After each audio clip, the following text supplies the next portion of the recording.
Recently in therapy, my therapist and I have started to explore the question of what are my charters? It's a way of saying what are the rules that essentially govern me, okay? So we have these core beliefs that form essentially institutions within us that dominate our lives.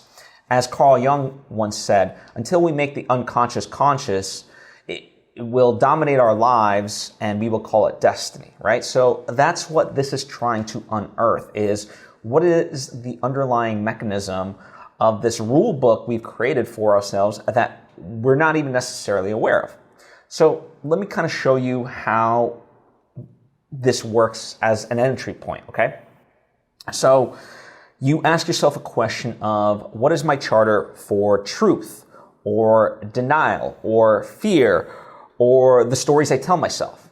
So it can be both a good quality and a bad quality, right? Because oftentimes, like, let's say, what is my charter for truth?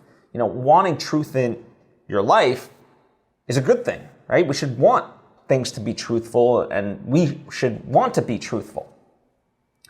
But it is through that exploration of, okay, well, what is the underlying aspect of what has created that charter for my truth? What is the core belief behind it?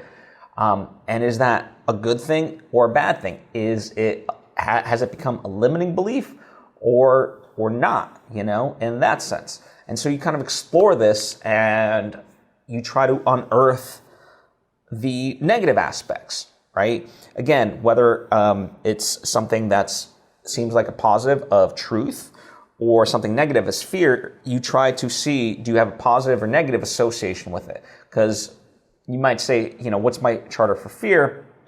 And as long as your viewpoint on fear is not debilitating, then you're fine.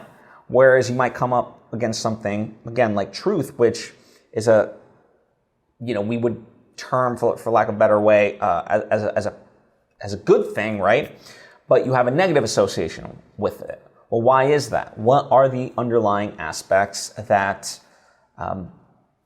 essentially poison you towards truth, right? And how did this charter come about? So it's a very interesting way of examining these things.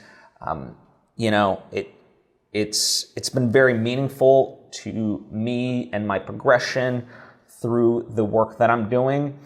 Certainly, I'm not a psychologist to be able to kind of walk you through necessarily all the steps. I just want to kind of share it because it is an interesting way to look at it. You can certainly journal about it and it can bring up things. And if nothing else, you could bring at least the question and this concept to your therapist and things like that and, push hopefully your sessions forward, let's say, right?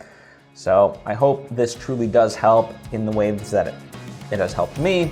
As always, if you have any questions, comment down below or reach out on social media at Svitek. I'd love to hear from you and explore this topic even further. Thank you so much. I appreciate you. Hope to see you next time.